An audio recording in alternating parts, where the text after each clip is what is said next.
नमस्ते, मैं हूं जसप्रीत कौर। हिमाचल प्रदेश में रोहतांग पास के करीब मनाली लेह हाईवे पर जमी बर्फ को हटाने का काम जारी है। मशीनों के जरिए सड़क पर जमी कई फीट की बर्फ को काटने का काम हो रहा है ताकि वाहनों के लिए हाईवे जल्द से जल्द खुल सके।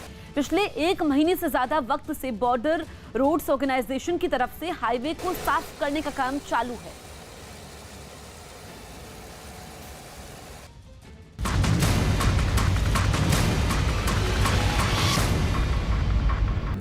महाराष्ट्र में कोरोना मरीजों की तादाद 6000 के पार पहुंच चुकी है। पिछले 24 घंटों में महाराष्ट्र में कोरोना वायरस के 778 नए मरीज सामने आए हैं, जबकि 14 लोगों की मौत हो चुकी है।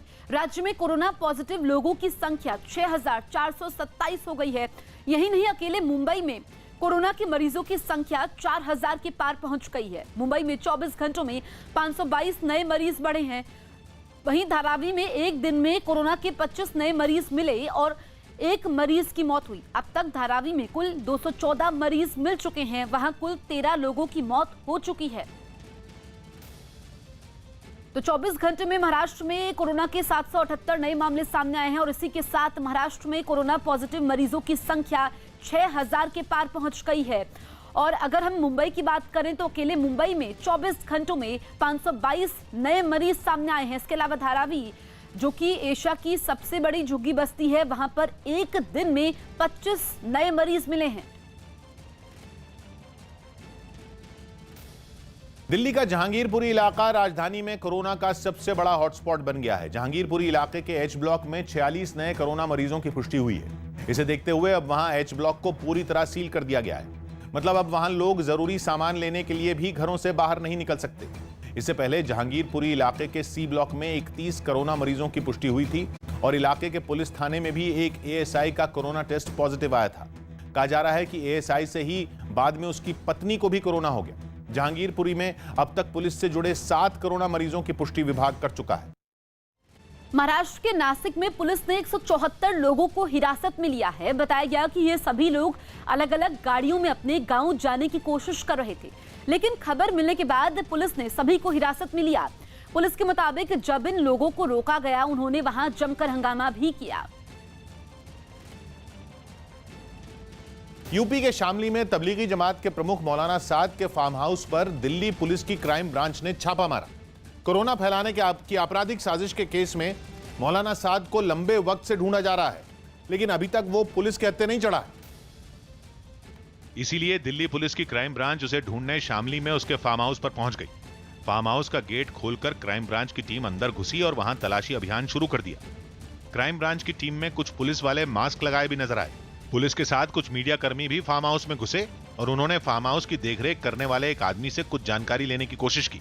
क्या हो रहा है यहाँ पे? ये क्या हो रहा है यहाँ पे? पता नहीं क्या हो रहा है, ये पुलिस वाले आ रहे हैं। कुछ देर बाद मीडिया कर्मियों को फार्म हाउस से बाहर कर दिया गया और पुलिस अंदर तलाशी लेती रही।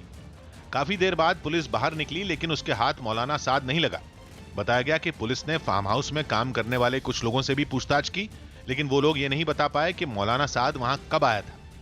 पुलिस को जवाब नहीं मिला तो वो मीडिया के सवालों का जवाब भी नहीं दे पाई। जो मौलाना साहब नहीं मिल रहे हैं सर, क्या नाकामी मानते हैं सर? कुछ देर बाद मीडिया के सवालों से बचते हुए दिल्ली पुलिस की क्राइम ब्रांच की टीम वहां से गाड़ियों में बैठकर रवाना हो गई। गौतम बुद्ध नगर के शारदा अस्पताल से कोरोना के 4 मरीजों को ठीक होने के बाद डिस्चार्ज कर दिया गया। ये सभी मरीज 13 अप्रैल को अस्पताल में भर्ती हुए थे। ठीक होने के बाद अस्पताल से निकलने पर इन सभी मरीजों का माला पहनाकर स्वागत किया गया। साथ ही सभी ठीक हुए मरीजों को 14 दिन के लिए होम क्वारंटीन रहने की सलाह भी दी गई। तो कोरोना के 4 मरीज ठीक हो गए हैं। सभी गौतम बुद्ध नगर के शारदा अस्पताल में थे और अब ये 4 मरीज ठीक हो गए हैं और इनको होम क्वारंटीन रहने के लिए कहा गया है। आप देखिए कि अस्पताल प्रशासन की तरफ से इनको माला पहनाई गई। महाराष्ट्र के मालेगांव में पुलिस ने लॉकडाउन का पालन कराने की कोशिश की तो भीड़ ने पुलिस पर हमला कर दिया। इस हमले में एक पुलिस चौकी को भी निशाना बनाया गया और कहा जा रहा है कि अचानक वहां भीड़ इकट्ठा हो गई। लोगों ने कुर्सियां उठाकर फेंकनी शुरू कर दी। रास्ता बंद करने के लिए पुलिस ने जो बल्लियां और बैरिकेड लगाए थे उन्हें भी गिरा दिया गया। भीड़ ने पुलिस चौकी को भी नहीं छोड़ा। कुछ लड़के अंदर घुसकर तोड़फोड़ करते नजर आए। जान बचाने के लिए पुलिस वालों को पीछे हटना पड़ा। हालांकि मदद के लिए जब और जवानों को भेजा गया तो वहां भगदड़ मच गई। पुलिस का दावा है कि वो लोगों से लॉकडाउन का पालन करने की अपील कर रही थी, लेकिन तभी भीड़ ने उस पर हमला कर दिया। कानपुर में लॉकडाउन तोड़ने वालों को सबक सिखाने के लिए पुलिस ने एक अनोखा तरीका निकाला। पुलिस ने वहां के सासामऊ इलाके में सड़क पर बने एक डिवाइडर पर कोरोना का एक छोटा पुतला लगाया। इसके बाद लॉकडाउन के नियम को तोड़कर वहां से गुजर रहे लोगों से पुलिस ने कोरोना के पुतले से माफी मंगवाई। नियम तोड़ने वाले लोग कोरोना के पुतले के सामने खड़े होकर बेवजह बाहर नहीं निकलने की कसम खाते दिखे। उत्तर प्रदेश के अलीगढ़ में एक सब्जी बेचने वाले आदमी की संदिग्ध हालात में मौत के बाद घर वालों ने पुलिस चौकी का घेराव कर हंगामा किया।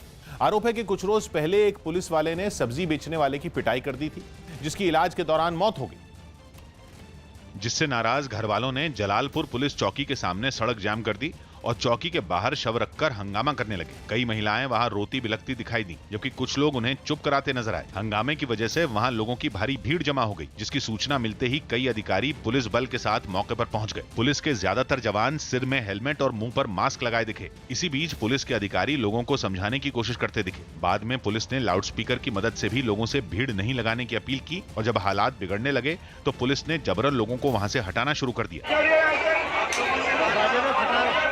कुछ देर तक सड़क पर हंगामा होता रहा। तभी दो महिला पुलिसकर्मी हंगामा कर रही एक महिला को पकड़कर ले जाती और उसे गाड़ी में बिठाती दिखाई दी। थोड़ी देर बाद पुलिस ने लोगों को समझा बुझाकर वहां से हटाया और सड़क पर लगा जाम खुलवा दिया। सड़क जाम किया है तो इनके खिलाफ इस पर कार्रवाई करेंगे। लॉकडाउन उल्लंघन की कार्रवाई होगी? बिल्कुल कार्रवाई करेंगे। दिल्ली के मधु विहार में पुलिस ने एक बुजुर्ग की उनके घर दवा पहुंचाकर मदद की। गंभीर बीमारी से पीड़ित बुजुर्ग की एक रिश्तेदार ने दिल्ली पुलिस और सीएम अरविंद केजरीवाल को टैग करके एक ट्वीट किया और मदद मांगी। इसके बाद मधु विहार थाने के एसएचओ ने दवा कंपनी से संपर्क किया और 1 महीने की दवा बुजुर्ग के घर पहुंचाई। पुलिस की मदद के बाद परिवार ने सभी का शुक्रिया अदा किया। मैंने इस प्रॉब्लम के बारे में ट्वीट किया और दिल्ली पुलिस को टैग किया।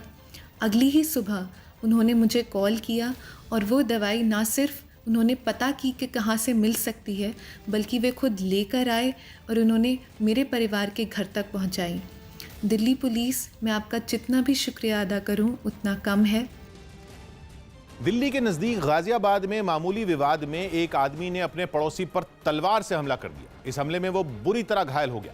तलवारबाजी की इस घटना का एक वीडियो भी सामने आया, जिसमें नीली टी शर्ट पहना मुखिया नाम का एक आदमी हाथ में तलवार लहराता और पड़ोसियों के साथ गाली गलौज करता दिखाई दिया, जबकि एक बुजुर्ग महिला उसे रोकती नजर आई। तभी मुखिया ने अपने पड़ोसी अरविंद नाम के एक आदमी पर तलवार से हमला कर दिया, जिसके बाद वहां चीख पुकार मच गई। पड़ोसी पर तलवार से हमला करने के बाद भी मुखिया वहां से भागा नहीं, बल्कि वहीं खड़ा रहा। इसके बाद बुजुर्ग महिला उसे थप्पड़ों से मारती दिखी, जबकि एक दूसरी महिला हमले में घायल अरविंद को संभालती नजर आई। रोने और चीखने की आवाज सुनकर आस पड़ोस के लोग भी वहां पहुंच गए। इसी बीच बुजुर्ग महिला ने मुखिया से तलवार छीन ली। बाद में बुरी तरह से घायल अरविंद को अस्पताल ले जाया गया। इस घटना के बाद पुलिस ने मुखिया को गिरफ्तार कर लिया और हमले में इस्तेमाल की गई तलवार भी बरामद कर दी। रात को एक वीडियो वायरल हुआ था, तो इसमें पड़ोसी का विवाद था। एक व्यक्ति को इसमें चोट लगी थी सर में। हमलावर को गिरफ्तार कर लिया गया है। पीएम नरेंद्र मोदी आज देश भर की ग्राम पंचायतों के प्रतिनिधियों से वीडियो कॉन्फ्रेंसिंग के जरिए बातचीत करेंगे। इसके साथ ही राष्ट्रीय पंचायती राज दिवस के मौके पर पीएम मोदी ई ग्राम स्वराज पोर्टल और एक मोबाइल ऐप भी लॉन्च करेंगे। देश भर की ग्राम पंचायतों के प्रतिनिधियों से बातचीत करने से पहले पीएम मोदी ने ग्रामीण विकास और पंचायती राज मंत्री नरेंद्र सिंह तोमर को एक चिट्ठी लिखी और कहा कि कोरोना के संकट से निपटने में पंचायती राज के तमाम योद्धा प्रेरणा के स्रोत हैं। तो सरपंचों से पीएम मोदी आज बातचीत करेंगे। 11 बजे वो सरपंचों से वीडियो कॉन्फ्रेंसिंग के जरिए बातचीत करेंगे और इसमें वो एक मोबाइल ऐप भी लॉन्च करेंगे। इसके अलावा ई ग्राम स्वराज पोर्टल भी लॉन्च करेंगे। केंद्र सरकार के कर्मचारियों और पेंशन पाने वालों के महंगाई भत्ते की दर में अगले साल जुलाई तक कोई बढ़ोतरी नहीं की जाएगी। कोरोना संकट की वजह से सरकार ने यह आदेश जारी किया, जिसमें बताया गया है कि इस साल 1 जनवरी से केंद्र सरकार के कर्मचारियों और पेंशन पाने वालों को महंगाई भत्ते की जो किस्त मिलने वाली थी उसका भुगतान नहीं किया जाएगा। साथ ही आने वाली 1 जुलाई और 1 जनवरी 2021 में भी महंगाई भत्ते की दर और महंगाई राहत में कोई बढ़ोतरी नहीं की जाएगी और सभी कर्मचारियों और पेंशन पाने वालों को मौजूदा दर से ही भुगतान किया जाएगा। आदेश में यह भी बताया गया कि सरकार जैसे ही 1 जुलाई 2021 से महंगाई भत्ते और महंगाई राहत की किस्त जारी करने का फैसला लेगी, तब 1 जनवरी 2020 से 1 जनवरी 2021 तक की 3 किस्तों की दर भी उसमें जोड़ दी जाएगी। इससे 1 जुलाई 2021 के बाद महंगाई भत्ता फिर से सामान्य स्तर पर पहुंच जाएगा। लेकिन केंद्रीय कर्मचारियों और पेंशन पाने वालों को इस साल 1 जनवरी से अगले साल 30 जून तक का बकाया यानी अरियर नहीं दिया जाएगा। बिहार के मुजफ्फरपुर में पीएम मोदी की अपील पर गमछा बनाने का काम तेज कर दिया गया है। पीएम मोदी ने लोगों से अपने मुंह को गमछे से ढकने की अपील की थी, जिसके बाद खादी ग्रामोद्योग संघ गमछा बनाने के काम में तेजी से जुट गया है। बताया गया कि उन्होंने अब तक 5000 गमछों की सप्लाई कर दी है और 50,000 गमछों के मिले ऑर्डर के काम को पूरा किया जा रहा है। 2 शिफ्टों में लोग गमछा बनाने में जुटे हुए हैं। चीन के राष्ट्रपति शी जिनपिंग ने शांक्सी प्रांत का दौरा किया। कोरोना के संकट से उबरने और लॉकडाउन हटाने के बाद चीन लगातार पटरी पर लौटने की कोशिश कर रहा है और इसके लिए चीन के राष्ट्रपति भी लोगों का हौसला बढ़ा रहे हैं। उन्होंने वुहान के बाद शांक्सी प्रांत का दौरा किया। शांक्सी प्रांत के शियान शहर में वो लोगों के बीच पहुंचे। उन्होंने कई दुकानदारों से भी बात की। इसके अलावा वो वहां के कुछ रेस्टोरेंट में भी पहुंचे। बड़ी संख्या में लोगों ने उनका स्वागत किया। शी जिनपिंग ने भी हाथ हिलाकर लोगों को धन्यवाद दिया। शियान शहर में ही उन्होंने कई बड़ी फैक्ट्रियों का भी दौरा किया। ट्रक बनाने वाली एक कंपनी की यूनिट में भी वो पहुंचे। इस यूनिट में एक दिन पहले ही फिर से कामकाज शुरू हुआ है। अपने इस दौरे में शी जिनपिंग वहां की एक यूनिवर्सिटी में भी छात्रों से मिले और उन्हें प्रेरित किया। वे中华民族立下卓越的贡献। दिल्ली के करीब नोएडा में कुछ हाउसिंग सोसाइटी के लोगों ने गरीबों और बेघर लोगों के लिए रोटी बैंक शुरू किया है। इस मुहिम के तहत हर घर से 2 रोटी ली जाती है, जिन्हें इकट्ठा करने के बाद नोएडा अथॉरिटी के अधिकारियों को सौंप दिया जाता है और बाद में इन रोटियों को गरीबों और जरूरतमंद लोगों तक पहुंचाया जाता है। सामने आए वीडियो में एक हाउसिंग सोसाइटी में कुछ लोग गत्ते के डिब्बों में रोटियां इकट्ठा करते दिखे। अलग अलग जगहों से इकट्ठा की गई इन रोटियों को बाद में नोएडा अथॉरिटी के अधिकारी अपने दफ्तर लेकर पहुंचे, जिन्हें जरूरतमंद लोगों में बांट दिया गया।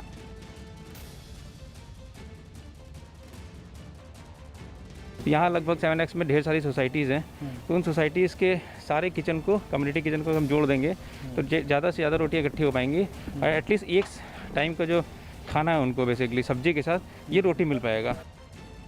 दिल्ली यूपी बॉर्डर को सील किए जाने के साथ ही वहां से गुजरने वाले लोगों की थर्मल स्क्रीनिंग भी शुरू कर दी गई। एक दिन पहले बॉर्डर सील किए जाने के बाद केवल डीएम की तरफ से जारी किए गए पास वाली गाड़ियों को ही गुजरने की इजाजत दी गई और उन गाड़ियों में सवार लोगों को भी थर्मल स्क्रीनिंग के बाद ही बॉर्डर पार करने दिया गया।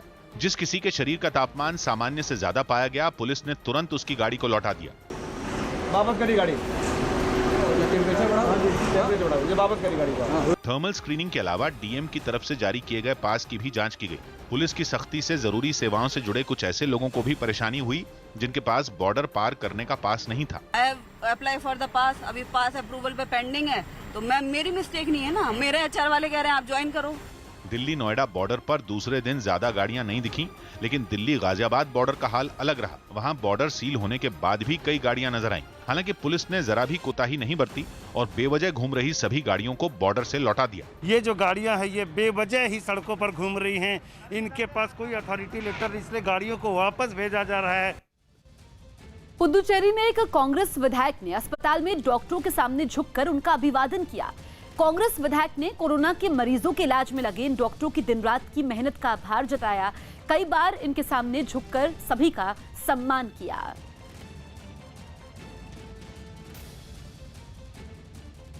नवी मुंबई में लॉकडाउन तोड़ने वालों पर ड्रोन से निगरानी की जा रही। पुलिस को जानकारी मिली थी कि इलाके में कई लोग घरों से बाहर निकलकर घूम रहे हैं, जिसके बाद पुलिस वालों ने पूरे इलाके की ड्रोन कैमरों से निगरानी तेज कर दी।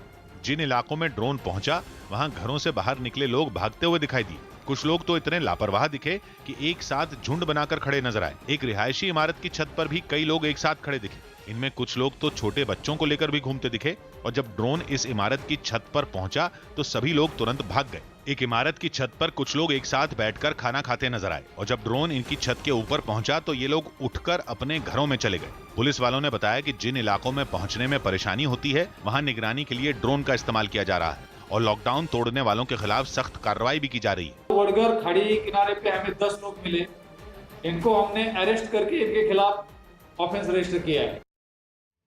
मुस्लिम देशों के संगठन OIC यानी ऑर्गेनाइजेशन ऑफ इस्लामिक कॉरपोरेशन की ओर से भारत में मुस्लिमों के प्रति भेदभाव के आरोपों को सरकार ने गलत और दुर्भाग्यपूर्ण बताया है। केंद्र सरकार के सूत्रों के मुताबिक OIC गलत बयान OIC ने दिया है जो बेहद दुखद है। भारत ने दो टूक कहा कि OIC को कोरोना वायरस के खिलाफ लड़ाई को सांप्रदायिक रंग नहीं देना चाहिए। इससे पहले OIC की तरफ से रविवार को एक बयान जारी कर कहा गया था कि भारत में ऐसा माहौल बनाया जा रहा है कि कोरोना के फैलने के पीछे मुस्लिम समुदाय के लोग हैं। कांग्रेस अध्यक्ष सोनिया गांधी ने कोरोना संकट के बीच ही बीजेपी पर तीखा हमला बोला। कांग्रेस कार्य समिति के सदस्यों के साथ वीडियो कॉन्फ्रेंसिंग के दौरान उन्होंने बीजेपी पर नफरत का वायरस फैलाने का आरोप तक लगा दिया। साथ ही उन्होंने इस बात पर भी चिंता जताई कि लॉकडाउन का दूसरा दौर खत्म होने के बाद की सूरत भी साफ नहीं दिख रही। The central government does not appear to have a clear idea on how the situation will be managed after May the 3rd. Sonia Gandhi के बयान के बाद कोरोना पर राजनीति भी शुरू हो गई। बीजेपी पर नफरत का वायरस फैलाने का आरोप लगाकर सोनिया गांधी ने स्पष्ट कर दिया कि कोरोना के खिलाफ लड़ाई में कांग्रेस सरकार के साथ तो जरूर खड़ी होगी, लेकिन बीजेपी के खिलाफ मुद्दों पर लड़ाई जारी रहेगी। और उसी रणनीति के तहत कांग्रेस कार्य समिति ने कोरोना से लड़ाई में राज्य सरकारों की राय को नजरअंदाज करने का मुद्दा भी उठा दिया। कोविड के खिलाफ लड़ाई की रणनीति हर स्थान के लिए वहां की विशेष परिस्थितियों के अनुरूप होनी चाहिए, न कि ऊपर बैठकर और एक ही निर्णय सभी पर एक सिरे से थोपकर लागू करना चाहिए। वहीं सोनिया गांधी के बयान पर सरकार ने पलटवार करने में देर नहीं लगाई। Actually, it is the other way around. We are not bringing in communalism or anything. They are culprits of dividing the society. Why you are want to do? The whole country is one. Rajasthan के भरतपुर में corona के इलाज के नाम पर लोगों को धोखा देने वाला एक फर्जी डॉक्टर को पुलिस ने हिरासत में लिया है। आरोप है कि फर्जी डॉक्टर न केवल लोगों का इलाज कर रहा था बल्कि अपने क्लिनिक में लोगों को भर्ती भी करता था। इसकी खबर मिलने के बाद पुलिस ने उसके क्लिनिक पर छापा मारा तो पता चला कि उस शख्स के पास डॉक्टर की कोई डिग्री नहीं है। फर्जी डॉक्टर को हिरासत में लेने के बाद पुलिस ने उसके क्लिनिक को सील कर दिया। डिग्री ना होने के बावजूद उनके द्वारा उनका ट्रीटमेंट किया जा रहा है। सामने वार्ड बनाया हुआ है और उसमें उन पेशेंट को भर्ती किया हुआ है। उस सूचना पर मेडिकल डिपार्टमेंट द्वारा उस वार्ड को सील कर दिया गया है और उनके द्वारा FIR दर्ज कराई गई है। लॉकडाउन के बीच सरकार ने कई योजनाओं के तहत गरीबों की करोड़ों रुपए की आर्थिक मदद की। वित्त मंत्रालय के आंकड़ों के मुताबिक प्रधानमंत्री गरीब कल्याण योजना के तहत 33 करोड़ से ज्यादा गरीबों को 31,000 करोड़ रुपए से ज्यादा की आर्थिक मदद दी गई। जनधन योजना के तहत 20 करोड़ से ज्यादा महिलाओं के खातों में 10,000 करोड़ रुपए से ज्यादा डाले गए। इतना ही नहीं, करीब 3 करोड़ बुजुर्गों, विधवाओं और विकलांगों को 1,400 करोड़ रुपए दिए गए। वित्त मंत्रालय के आंकड़ों के मुताबिक PM किसान योजना की पहली किस्त के तौर पर 8 करोड़ किसानों को 16,000 करोड़ रुपए ट्रांसफर किए गए। अलग अलग कंपनियों में काम कर रहे करीब 10.5 लाख कर्मचारियों के खाते में उनके PF खाते से करीब 160 करोड़ रुपए ट्रांसफर किए गए। महाराष्ट्र में समाजवादी पार्टी के विधायक रईस शेख की उस चिट्ठी पर विवाद खड़ा हो गया जिसमें उन्होंने महाराष्ट्र सरकार और BMC से अस्पताल में भर्ती कोरोना मरीजों को रमजान के महीने में रोजे रखने की इजाजत देने की अपील की। इस चिट्ठी में उन्होंने ये भी लिखा कि सरकार रमजान के महीने में मरीजों के लिए सहरी और इफ्तार का अस्पतालों में ही इंतजाम करवाए जिससे मुस्लिम समुदाय के मरीज रोजे रख सके। मेरी ये गुजारिश रहेगी कि ये ज़रूरत जो मुसलमानों की है वो सरकार पूरी करे या हमसे कांटेक्ट करे, अपने अपने इलाके के MLA से कांटेक्ट करे ताकि ये जो ज़रूरतें लोग की पूरी हो जाए। रईस शेख की इस चिट्ठी पर उद्धव सरकार में मंत्री असलम शेख ने भी जवाब दिया और कहा कि जिन लोगों को क्वारंटीन किया गया है वो रोजे रख सकते हैं। हालांकि कोरोना मरीजों को रोजे रखने देने की मांग का उन्होंने समर्थन नहीं किया। जो लोग एसिम्प्टोमेटिक है, जो क्वारंटाइन है, जिनके ऊपर कोई मेडिकल फैसिलिटीज़ की अभी ज़रूरत नहीं है, तो ऐसे लोग तो रोज़ा रख सकते हैं। लेकिन जिनका उपचार है, जो पॉजिटिव आ गए हैं, तो उनको रोज़ा नहीं रखना चाहिए और अपनी सेहत को ठीक कर लेना चाहिए। अमेरिका की निजी स्पेस कंपनी SpaceX ने 60 उपग्रहों की छठी खेप को अंतरिक्ष में पहुंचाया। पूरी दुनिया को हाई स्पीड इंटरनेट से जोड़ने के लिए SpaceX ने ऐसे 1000 उपग्रहों को अंतरिक्ष में भेजने का लक्ष्य रखा। जिसके लिए 60 उपग्रहों की छठी खेप को अंतरिक्ष में भेजा गया। इन स्टारलिंक सैटेलाइट को उनकी कक्षा में भेजने के लिए कंपनी ने अपने फैल्कन 9 रॉकेट का इस्तेमाल किया, जिसे अमेरिका में फ्लोरिडा के एक लॉन्च पैड से छोड़ा गया।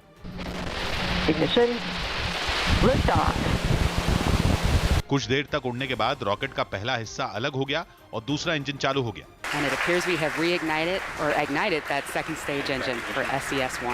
पृथ्वी से करीब 300 किलोमीटर ऊपर पहुंचने के बाद इन उपग्रहों को उनकी कक्षा में छोड़ दिया गया। स्पेसएक्स का फैल्कन 9 रीयूजेबल रॉकेट है, जो कि मिशन पूरा होने के बाद दोबारा पृथ्वी पर लौट आया और समंदर पर तैर रहे एक प्लेटफॉर्म पर लैंड हो गया।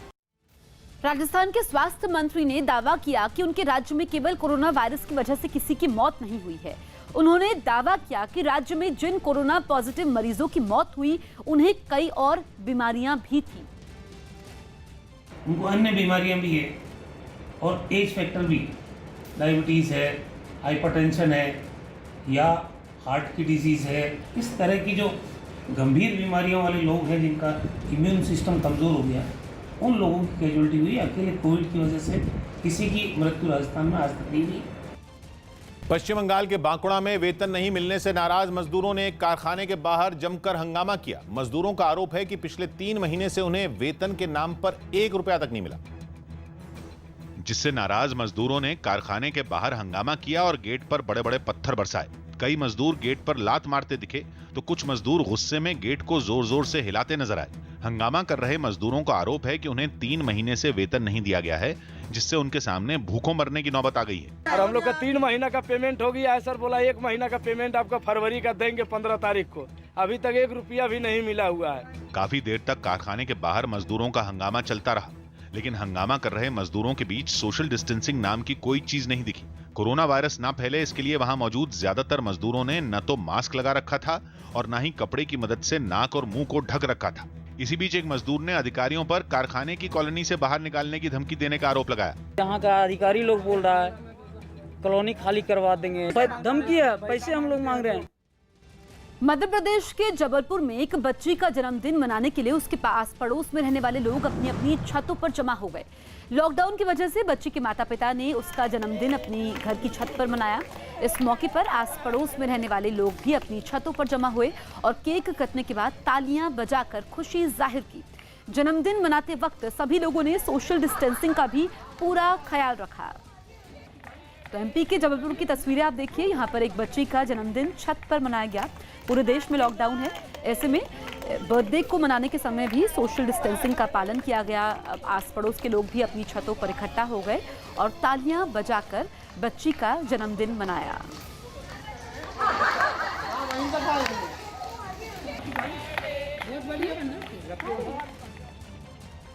डॉक्टरों को कोरोना से बचाने के लिए दिल्ली के एम्स में खास तरह के रोबोट का ट्रायल किया जा रहा है।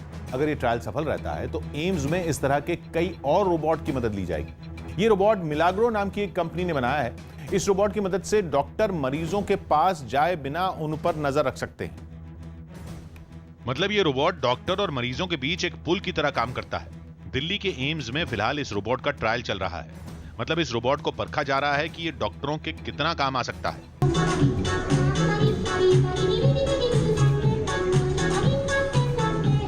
ये रोबोट मॉनिटरिंग और वीडियोग्राफी कर सकता है। सामने जो एक स्क्रीन दी गई है उसकी मदद से डॉक्टर दूर से ही मरीजों से बात कर सकते हैं। जो भी अगर कोरोना पेशेंट है उस पेशेंट के पास बार बार डॉक्टर को जाने की जरूरत नहीं है।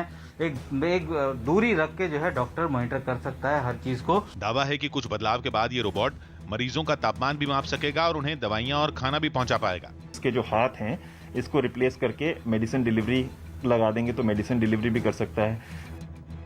और कहा जा रहा है कि कुछ जरूरी बदलाव के बाद ये रोबोट दिल्ली के एम्स में कोरोना मरीजों और डॉक्टरों की मदद के काम आने लगेगा। इसके अलावा एक और रोबोट है जिसके इस्तेमाल पर भी जल्द फैसला हो सकता है, क्योंकि दावा है कि ये रोबोट फर्श पर ही कीटाणुओं को मार सकता है। इस रोबोट को मोबाइल फोन पर एक ऐप की मदद से इस्तेमाल किया जाता है। यहाँ पे ऑटो है, मैंने क्लिक लगा दिया, ऑटो कर दिया, ये निकलेगा अपने आप पूरा एरिया और ये रोबोट यहाँ से दिखाएगा जाता हुआ। अस्पतालों में फर्श की सफाई के लिए कर्मचारी लगाए जाते हैं। इससे उनमें इन्फेक्शन फैलने का भी खतरा रहता है, लेकिन दावा है कि इस रोबोट का इस्तेमाल करके वो इन्फेक्शन के खतरे को कम कर सकते हैं। आईआईटी दिल्ली ने कोरोना वायरस की जांच के लिए आरटी-पीसीआर नाम की एक जांच किट बनाई है, जिसे आईसीएमआर से भी हरी झंडी मिल चुकी है। बताया गया कि जल्द ही ये किट बाजार में उपलब्ध होगी। दावा है कि बाजार में इस किट के आने के बाद कोरोना का टेस्ट सस्ता हो जाएगा, अच्छे तरीके से भी ये टेस्ट हो पाएगा। तो आईआईटी दिल्ली ने कोरोना वायरस की जांच के लिए आरटी-पीसीआर नाम की एक जांच किट बनाई है, जिससे आईसीएमआर से भी हरी झंडी मिल चुकी है। बताया गया कि जल्द ही ये किट बाजार में मिलेगी।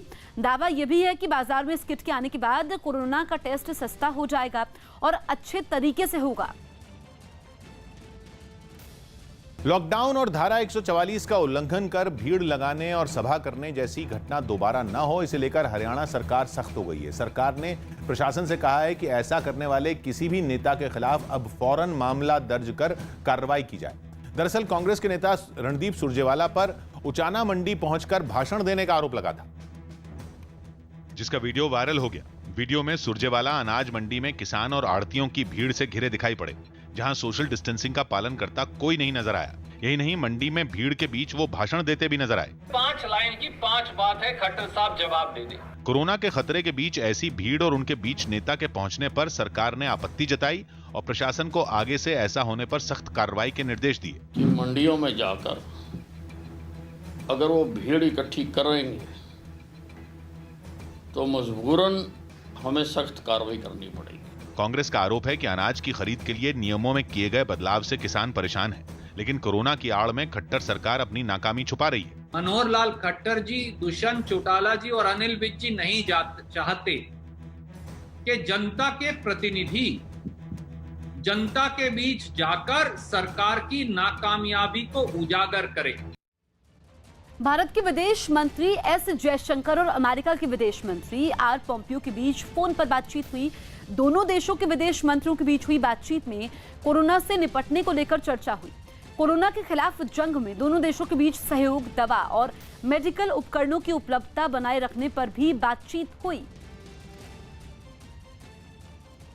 कोरोना संकट से निपटने के लिए वित्त मंत्रालय ने बड़े आर्थिक पैकेज को अंतिम रूप दे दिया है। सूत्रों के मुताबिक प्रधानमंत्री से चर्चा के बाद वित्त मंत्री निर्मला सीतारामन जल्द इस पैकेज का ऐलान कर सकती हैं और बताया जा रहा है कि इस आर्थिक पैकेज में छोटे कारोबारियों और दुकानदारों को राहत मिल सकती है। इस आर्थिक पैकेज में एमएसएमई सेक्टर यानी छोटे, लघु और मध्यम उद्योगों पर भी ध्यान दिया जा सकता है, क्योंकि लॉकडाउन का सबसे ज्यादा असर इन्हीं उद्योगों पर पड़ा है। माना जा रहा है कि अर्थव्यवस्था को पटरी पर लाने के लिए इस सेक्टर पर फोकस करने का फैसला किया गया है। पीएम ने 83 साल के बुजुर्ग बीजेपी नेता ओपी बब्बर से फोन पर बातचीत की। इस बातचीत के बाद ओपी बब्बर ने बताया कि पीएम का फोन आते ही वो चौंक गए थे, लेकिन बाद में पीएम ने उन्हें बताया कि उन्होंने उनका हाल चाल जानने के लिए कॉल किया है। उन्होंने कहा, बब्बर जी बताओ आपका क्या हाल है। मैंने कहा जी ठीक है। परिवार के बारे में पूछा। उन्होंने कहा कि मैं आज बैठा हुआ था, मैंने सोचा एक ऐसे लोगों से, सीनियर कार्यकर्ताओं से बात करूं जो जिनकी उंगली पकड़ के मैंने सीखा है और यहाँ तक पहुँचा हूँ। इस वक्त की बड़ी खबर आपको बता दें, दिल्ली के बाबू जगजीवन राम अस्पताल में 7 डॉक्टरों को कोरोना हुआ है। डॉक्टरों के अलावा मेडिकल स्टाफ के साथ दूसरे लोग भी कोरोना पॉजिटिव पाए गए हैं। तो डॉक्टर भी काफी तादाद में अब कोरोना पॉजिटिव हो रहे हैं। और बड़ी खबर दिल्ली के बाबू जगजीवन राम अस्पताल से, जहां पर 7 डॉक्टरों को कोरोना हुआ है। डॉक्टरों के अलावा मेडिकल स्टाफ के साथ दूसरे लोग भी कोरोना पॉजिटिव पाए गए हैं। हमारी सहयोगी प्रियंका कांडपाल फोन लाइन पर मौजूद है। प्रियंका, क्या अपडेट है?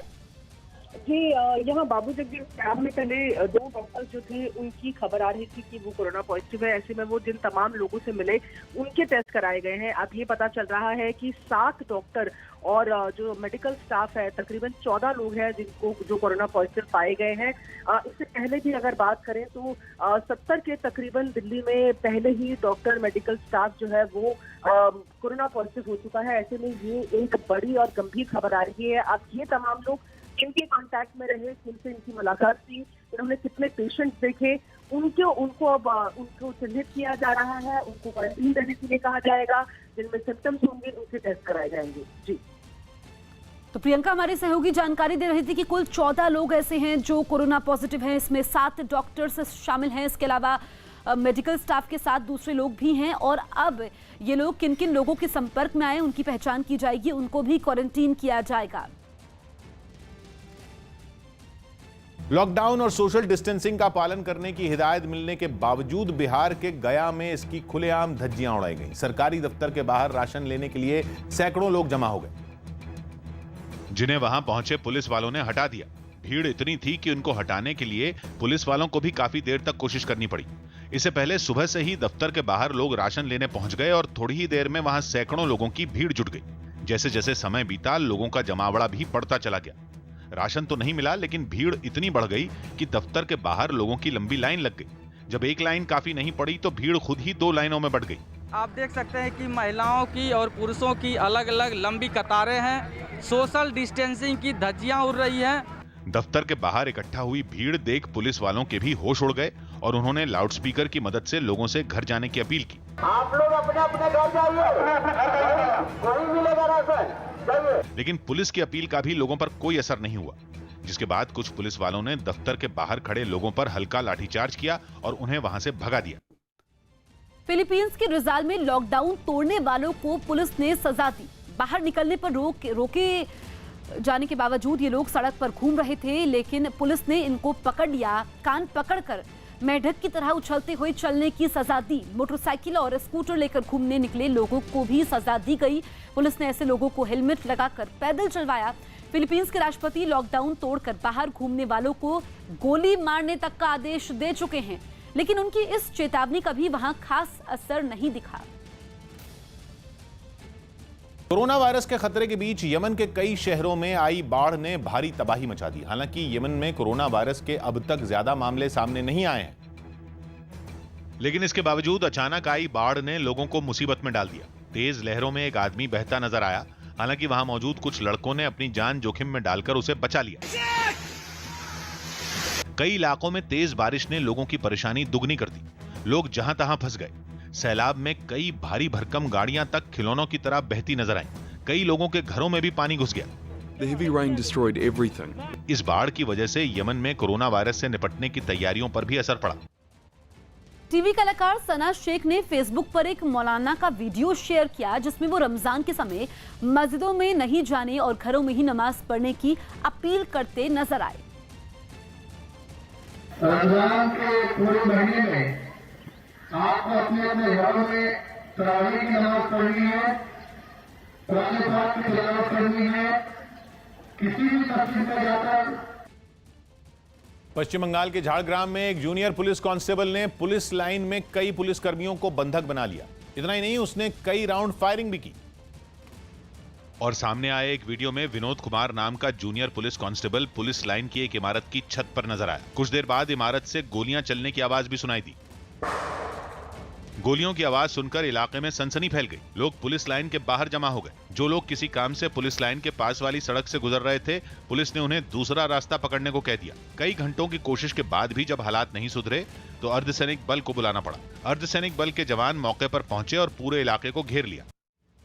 कोरोना से जारी लड़ाई के बीच निजी एयरलाइन स्पाइस जेट अपने यात्री विमानों का इस्तेमाल जरूरी सामान ढोने के लिए कर रही है।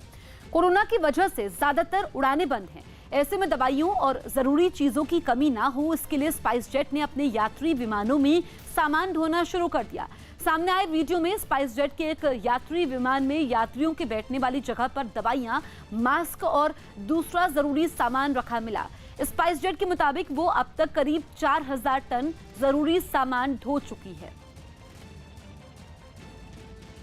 महाराष्ट्र के पंढरपुर में कोरोना से निपटने के लिए अब तक शहर के 20,000 लोगों की स्क्रीनिंग की जा चुकी है। पंढरपुर नगर परिषद ने इस बीमारी को फैलने से रोकने के लिए यह जिम्मा संभाला है, ताकि लोगों के शरीर का तापमान मापकर वक्त रहते कोरोना संदिग्धों की पहचान हो सके। इसके लिए नगर परिषद के कुछ कर्मचारी हाथों में दस्ताने पहनकर और मास्क लगाकर अलग अलग इलाकों में लोगों के बीच पहुंचे और एक एक कर उनकी स्क्रीनिंग की। हाउस टू हाउस जाके एक स्क्रीनिंग का काम शुरू किया हुआ है। अब तक शहर में के लगभग 20,000 नागरिकों का स्क्रीनिंग नगर निगम द्वारा पूरा किया गया है। स्क्रीनिंग के दौरान सभी लोग एक दूसरे से कुछ फीट की दूरी बनाकर खड़े नजर आए, जिनमें महिलाएं और बच्चे भी शामिल दिखे। महाराष्ट्र के पुणे में टैंकर से पानी लेने के लिए लोगों ने लॉकडाउन से जुड़े नियमों को ताक पर रख दिया। एक दूसरे को धक्का मारते हुए लोग टैंकर में अपना पाइप डालने के लिए ऊपर चढ़ गए। लोगों ने सोशल डिस्टेंसिंग का भी पालन नहीं किया। कई लोग तो बिना मास्क लगाए भीड़ में पानी लेने के लिए खड़े हो गए। इलाके के लोगों ने आरोप लगाया कि जब से लॉकडाउन लागू हुआ है तब से पानी के टैंकरों में भी कटौती कर दी गई है, जिससे इलाके में पानी का संकट बढ़ता जा रहा है। कोरोना के खतरे को देखते हुए ओडिशा के कटक में 25 इंजीनियरों की एक टीम डॉक्टरों और सफाई कर्मियों के लिए पर्सनल प्रोटेक्टिव इक्विपमेंट यानी पीपीई किट बना रही है। पीपीई किट में मास्क, दस्ताने, इन्फेक्शन से बचाने वाला चश्मा और कोट जैसी चीजें होती हैं। इसे डॉक्टरों की सुरक्षा किट भी कहते हैं, जिसकी मांग तेजी से बढ़ रही है। कटक जिले में तो 25 इंजीनियरों की एक टीम ने शुरुआत में 6 उपकरण बनाए हैं। इनमें सबसे खास है फेस शील्ड। ये हेलमेट की तरह ही है। ये मास्क मुंह और नाक को तो ढक देता है लेकिन आंखों को कवर नहीं कर पाता।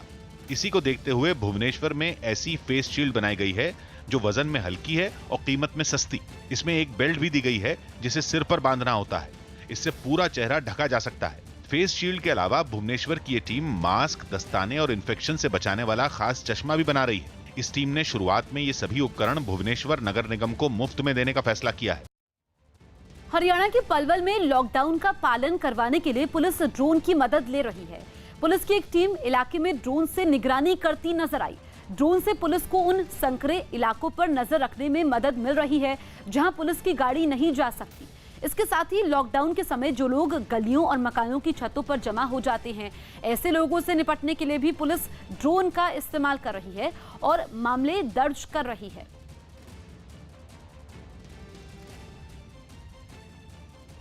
कोरोना वायरस के खतरे से जूझ रहे पाकिस्तान के डॉक्टर मस्जिदों को खोले जाने के फैसले के विरोध पर उतर आए। कट्टरपंथियों के आगे घुटने टेकते हुए इमरान सरकार ने मस्जिदों में नमाज पढ़ने की इजाजत दे दी, जिसके बाद वहां बड़ी तादाद में लोग मस्जिदों में इकट्ठा होने लगे। इस दौरान सोशल डिस्टेंसिंग के जरूरी नियमों की भी जमकर धज्जियां उड़ाई गई। हालात खतरनाक होते देख डॉक्टर अपने ही प्रधानमंत्री के फैसले के खिलाफ उतर आए। हम सिर्फ उसी मसाजिद की बात नहीं कर रहे, हम कह रहे हैं कि जी हम ये भी कह रहे हैं कि बाजार भी ना खुले, हम ये भी कह रहे हैं कि इंडस्ट्रीज को भी न किया जाए। डॉक्टरों ने चेतावनी दी कि इमरान खान का ये फैसला पूरे पाकिस्तान की सेहत पर भारी पड़ सकता है। घबराए डॉक्टरों ने खस्ता स्वास्थ्य सुविधाओं की दुहाई भी दी। डॉक्टर्स की कमी है, हमारे वेंटिलेटर्स इतने ज़्यादा नहीं है, टेस्टिंग कैपेसिटी इतनी ज़्यादा नहीं है, क्योंकि एकदम ही अगर बढ़ा ना तो हम लोग नहीं बर्दाश्त कर सकेंगे। कोरोना से बेहाल पाकिस्तान में लॉकडाउन लागू है, लेकिन वहां के मुस्लिम धर्मगुरुओं ने लॉकडाउन को मानने से साफ इनकार कर दिया और उनके दबाव में आकर इमरान खान को मस्जिदों में नमाज पढ़ने की मंजूरी देनी पड़ी। पंजाब के सीएम कैप्टन अमरिंदर सिंह ने कोरोना की लड़ाई में साथ देने के लिए लोगों की तारीफ की। साथ ही उन्होंने बताया कि पंजाब में अब हालात पहले से बेहतर हैं। अच्छी खुशखबरी है और भी पंजाब ਦੇ ਵਿੱਚ ਤਾਂ ਹਾਲਾਤ ਅੱਛੇ ਕੋਵਿਡ ਦੇ ਲੱਗ ਰਹੇ ਨੇ। ਇਸ ਵੇਲੇ ਥੋੜੀ ਹਿੰਮਤ ਹੈ, ਤੁਸੀਂ ਜਿਹੜੇ ਆਪਣੇ ਸੋਸ਼ਲ ਡਿਸਟੈਂਸਿੰਗ ਰੱਖ ਰਹੇ ਹੋ, ਆਪਣੇ ਘਰਾਂ 'ਚ ਰਹਿ ਰਹੇ ਹੋ ਔਰ ਇਹ ਨਹੀਂ ਇਸ ਪੰਜਾਬ ਦੇ ਵਿੱਚ ਕੋਵਿਡ ਨੂੰ ਹਰਾਇਆ ਹੈ। बिहार की नीतीश सरकार ने सरकारी दुकान से राशन लेने के लिए बायोमेट्रिक मशीन पर अंगूठा लगाने को फिर से जरूरी कर दिया।